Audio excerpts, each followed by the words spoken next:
Bienvenidos a Cruce Palabras por Telesur.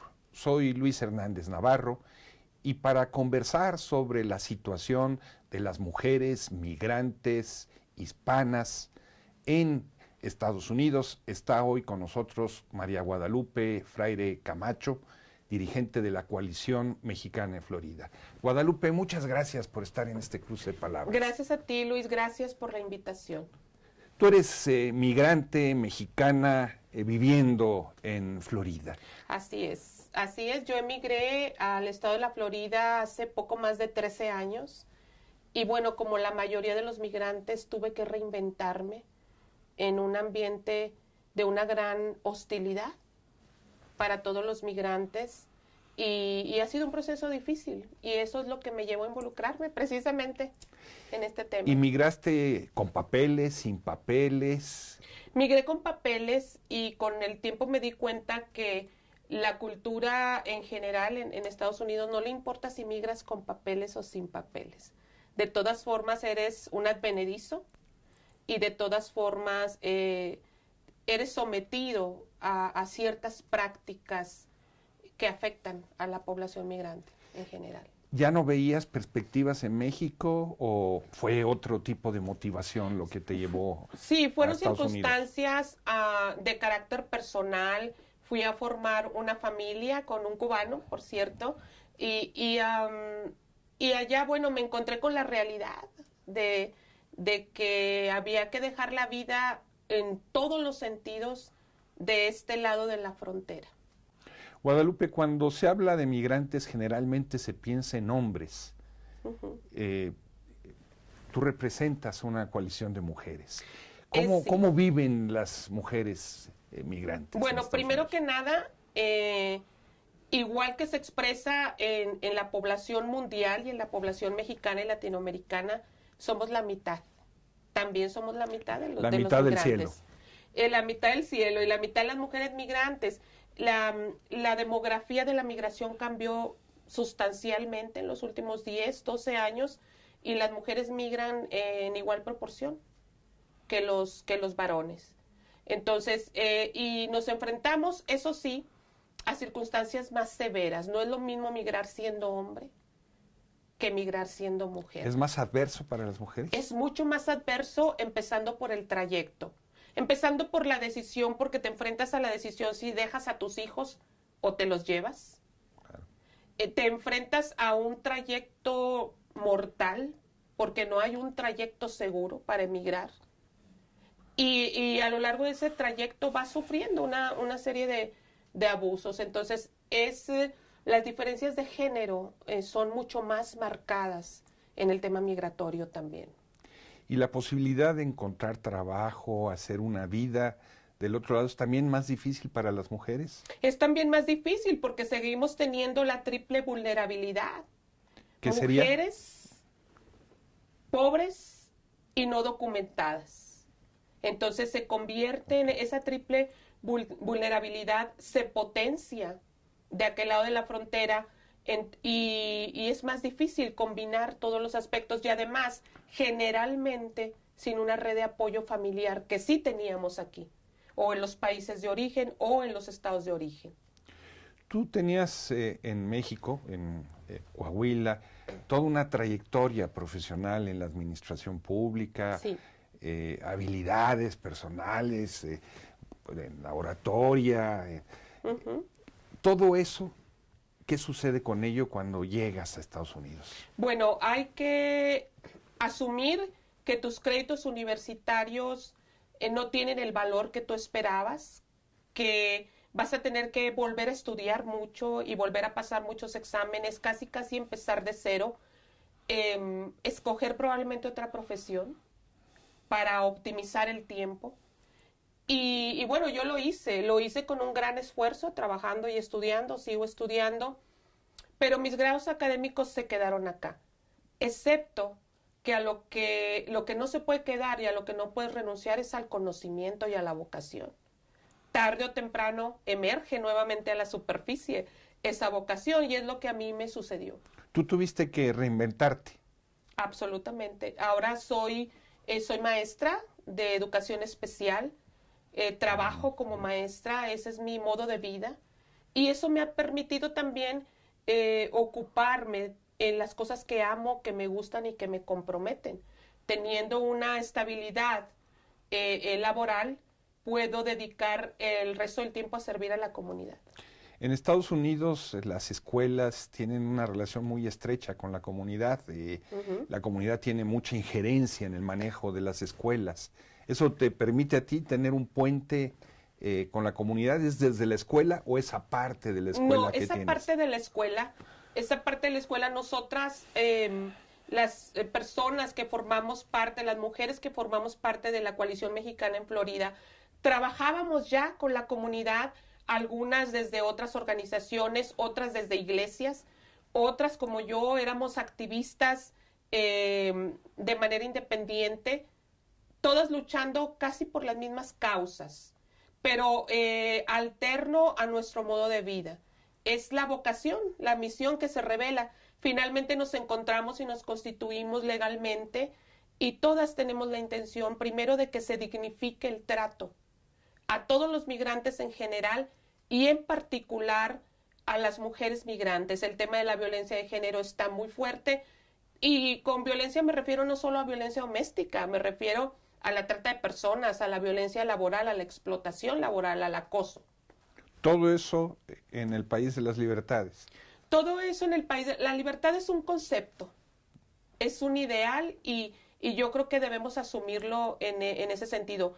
Personalmente soy pragmática, soy una mujer pragmática.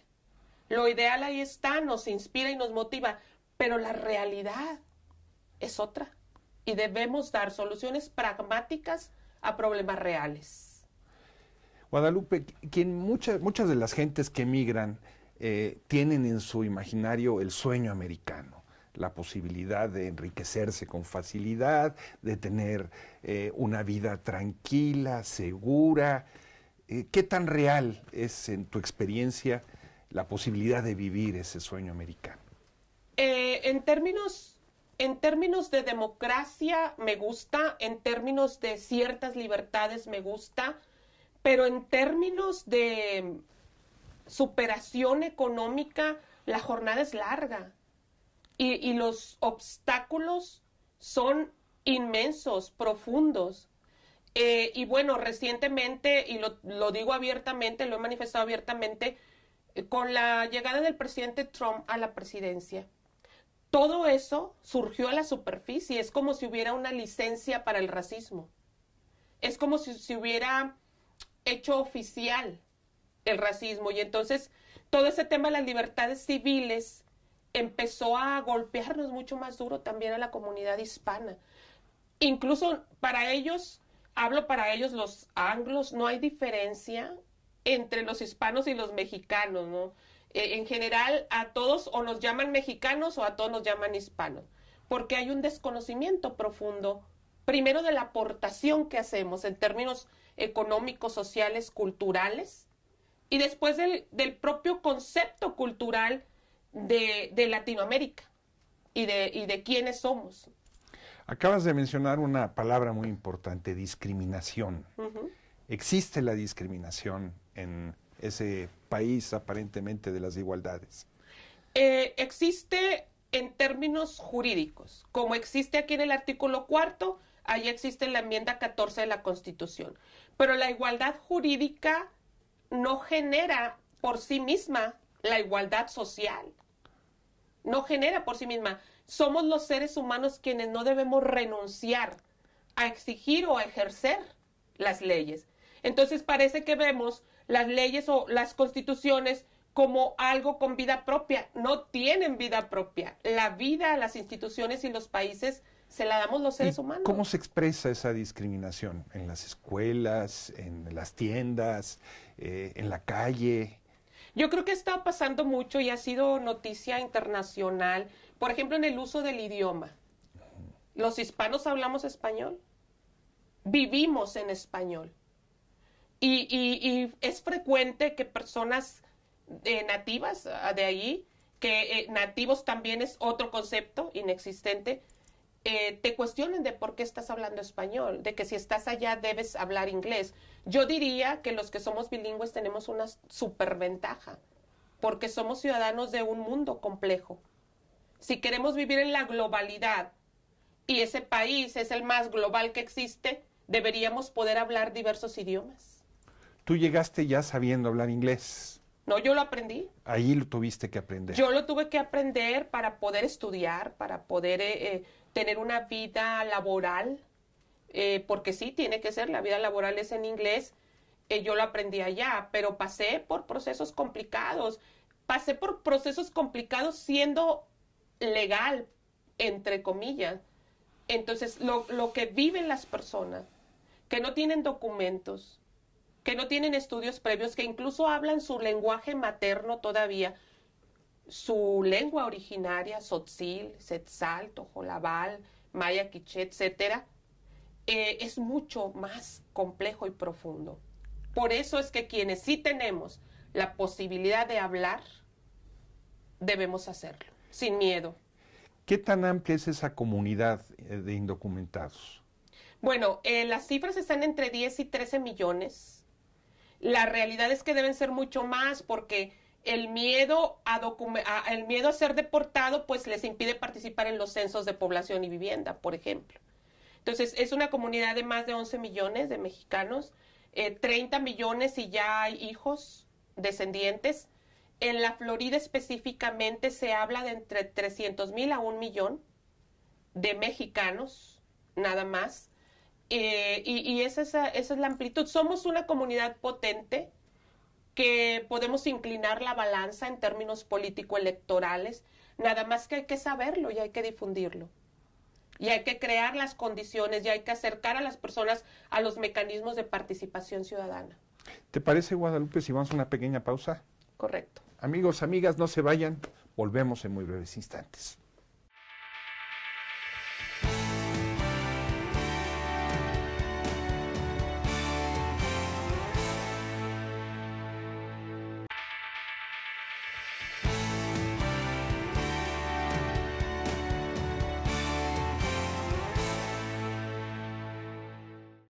Estamos ya de vuelta en este cruce de palabras, conversando sobre la situación de las mujeres migrantes latinoamericanas en Estados Unidos con María Guadalupe Freire Camacho, dirigente de la Coalición Mexicana en Florida, y por supuesto migrante también ya desde hace 3 años, nos decías. Sí, así es. Esa migración, Guadalupe, latina en el área de la Florida, es muy diversa en el sentido de que por un lado hay gente que tiene mucho dinero, ¿no?, que ha salido por razones políticas, con divergencias con gobiernos progresistas o Cuba, etcétera, etcétera, y por otro lado tienes a los jornaleros agrícolas que están allí en los campos levantando las cosechas. ¿Cómo construir una coalición con sectores sociales tan diversos? Sí, somos una comunidad muy diversa, los hispanos, específicamente en la Florida, totalmente diversos. Nosotros nos estamos enfocando en trabajar con la comunidad mexicana e hispana continental, latinoamericana. La migración actualmente, Honduras, Nicaragua, El Salvador, Ecuador, Panamá, todos esos grupos que llegan allá, que rápido se integran a la comunidad mexicana. Y sí, la migración cubana, la migración venezolana, incluso colombiana, argentina, es diferente a la migración latinoamericana. Nosotros nos enfocamos en la migración latinoamericana, que somos la mayoría los que llegamos sin privilegios migratorios, porque llegamos sin privilegios migratorios y así permanecemos, que son los que van a trabajar a los campos y a la construcción también, y al tema de los servicios. Las mujeres migrantes trabajan en los campos, trabajan en la construcción, trabajan en todos los servicios como son hoteles, restaurantes, trabajan limpiando casas también. Y recientemente vimos que una gran cantidad de hispanos, hombres y mujeres, trabajaron en la primera línea de luchar contra la pandemia. como enfermeros, como trabajadores sanitarios en general. Trabajadores sanitarios en general, simplemente los trabajadores de limpieza, los trabajadores del área médica y simplemente los jornaleros, porque sí hubo y sigue habiendo, me parece a mí, un desabasto alimentario derivado de la pandemia porque centros de trabajo dejaron de producir, pero los de nosotros, nuestros trabajadores, los mexicanos y las mexicanas, nunca dejaron de trabajar. ¿Y muchos de ellos fallecieron, Guadalupe? Sí, muchos, y ese es uno de los temas ejes, me parece cruciales, el acceso a la salud. Solamente el 44% de las mujeres mexicanas que trabajan en la Florida, solamente el 44% tuvo acceso a servicios de salud. Lo que las organizaciones hacemos es ir hasta donde están, a los campos, pactar con otras organizaciones para llevar las vacunas y otros servicios médicos. Ese es parte del trabajo que es un trabajo civil de apoyo a las comunidades migrantes. ¿Y la persecución migratoria es muy fuerte ahí en la Florida en contra de quien no tiene papeles para trabajar? Es fuerte, no es tanto como en el estado de Texas o Texas, no es. O sea, hay estados tradicionalmente racistas, ultraconservadores, que ven la migración como una amenaza nacional. Y hay otras zonas, como en el área de la Florida, que aún con un gobernador republicano, la sociedad funciona diferente y la sociedad tiende a rebasar al propio gobernante en términos de asimilación de la cultura o de las culturas. Entonces no se ve mucho, pero la ley ahí está y la ley se tiene que aplicar y las agencias encargadas de aplicar la ley lo hacen. Y los sistemas sofisticados de verificación de la identidad lo hacen también informáticamente. Guadalupe, ¿qué sientes tú cuando un expresidente como Donald Trump dice que los mexicanos son violadores o en la prensa se presenta a los migrantes mexicanos como forajidos, que van a robarse los trabajos, que van a delinquir? ¿Qué sensación te provoca eso? Yo tengo, y también lo he expresado abiertamente, y quiero además decir que se está escuchando para volver a ser presidente en los Estados Unidos. Yo tengo dos lecturas: o es profundamente ignorante, cosa que yo dudaría, o es una pose, un discurso político que sabía que le iba a producir votos, porque el racismo, el sentimiento antimigrante estaba bajo la superficie y lo que él hizo fue sacarlo por encima de la superficie y ganó. Eso indica qué piensa la sociedad respecto a los migrantes, la sociedad que votó por él, incluidos muchos latinoamericanos.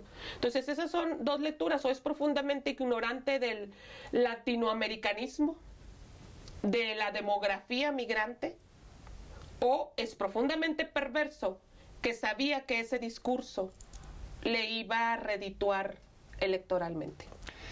¿Qué pasaría en Estados Unidos si, como en aquella célebre película, un día los migrantes dejaran de trabajar, los migrantes hispanos?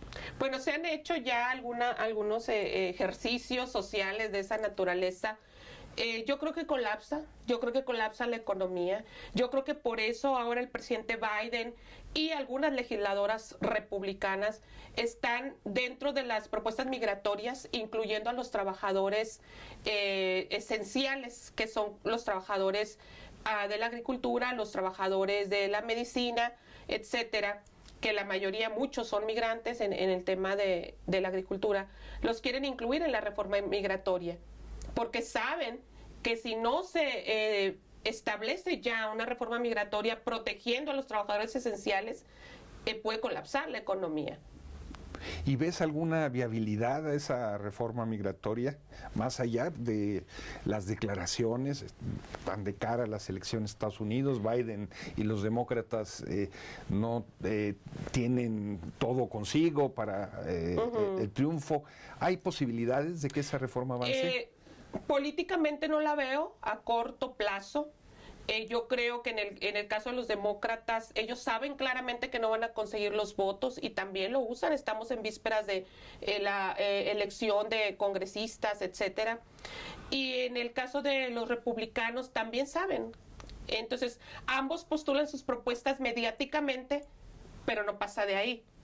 Entonces, lo que está sucediendo y va a seguir sucediendo son las acciones ejecutivas, como lo de los Dreamers.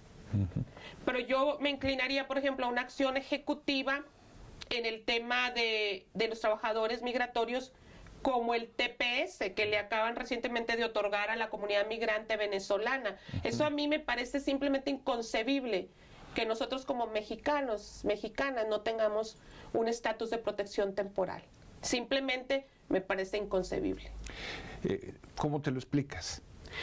No tengo una explicación. Yo diría, somos el socio comercial más importante, compartimos la frontera, tenemos una relación, sí, de amor y de odio que va y viene de acuerdo al gobernante en turno, pero que es una relación irrenunciable, que nos conviene a todos mantener en armonía, y somos un país que no tiene privilegios migratorios, no tiene para mí ningún sentido. Negociamos un tratado comercial desde la década de los 80 y no se nos ocurrió plantear la mano de obra dentro del tratado comercial, ahora NAFTA, y seguimos ahí, en ese limbo.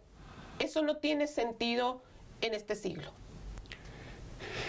Como mujer, tú nos decías, la situación es más difícil, pero tú tienes tu experiencia de vida también en México.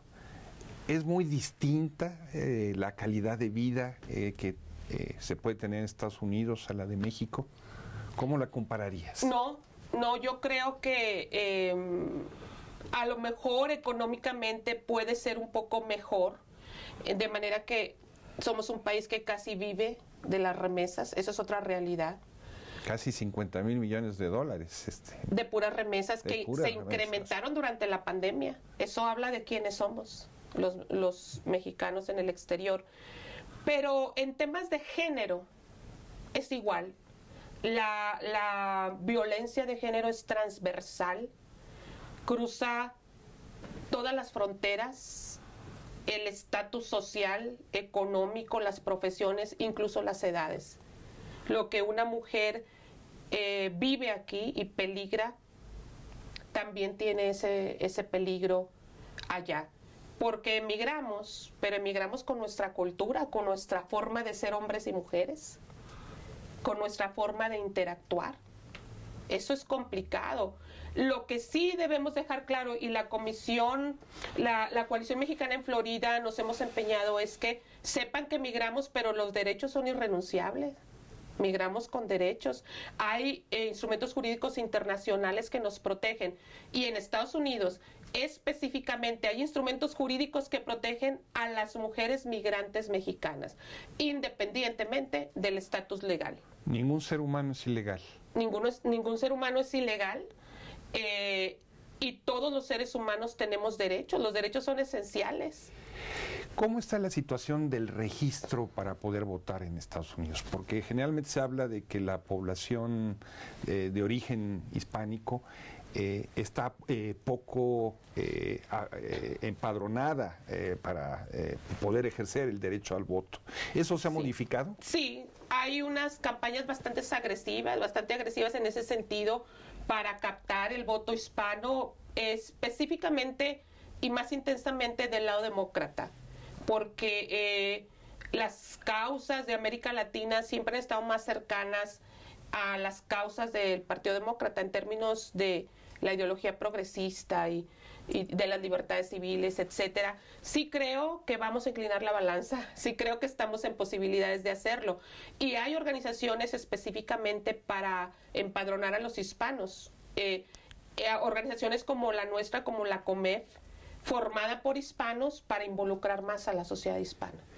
¿Y su relación con el mundo de los consulados, las embajadas, la diplomacia mexicana en Estados Unidos es fluida o cómo la caracterizarías tú? Sí, yo creo que en el tema de las y los mexicanos es fluida, porque también emigramos con nuestra forma de ser mexicanos. La calidez y la forma de atender. Claro, siempre vamos a expresar nuestra opinión abiertamente cuando sea necesario, pero simplemente nosotros como coalición estamos en vísperas de firmar o de suscribir un convenio con algunos consulados para ser la ventanilla de atención integral a la mujer dentro de los consulados, que depende del cónsul de protección. Hay otras ventanillas que no dependen del cónsul de protección, esta sí depende porque es un tema de derechos humanos. Y por ejemplo, las mujeres, parte de nuestro trabajo es orientarlas sobre la visa U o la visa que le dicen la visa BAGUA, que son específicamente para mujeres. No solamente violencia doméstica, sino de si tu hijo te maltrata o hija, o si tus padres te maltratan. Puedes tener una visa que te permite enfrentar el proceso legal allá. Ese es el trabajo de nosotros y lo hacemos en estrecha colaboración con el Servicio Exterior Mexicano. ¿Son ustedes un poder? Sí, lo somos. Como en todos los colectivos, la colectividad es el poder. El poder reside en el pueblo. Todas las constituciones de América Latina y las constituciones origen o madre europeas dicen eso. La democracia es el poder del pueblo. El caso es que nosotros lo sepamos. El caso es que nosotros lo ejerzamos y que ayudemos a la comunidad a entender el inmenso poder que representamos, particularmente la comunidad mexicana, hispana, latinoamericana en Estados Unidos. Muchísimas gracias por estar con nosotros en este cruce de palabras, Guadalupe. Un placer, Luis. Amigos, amigas, muchísimas gracias por su amable compañía. Ya saben, los esperamos la semana que viene aquí por Cruce de Palabras por Telesur. Hasta la próxima.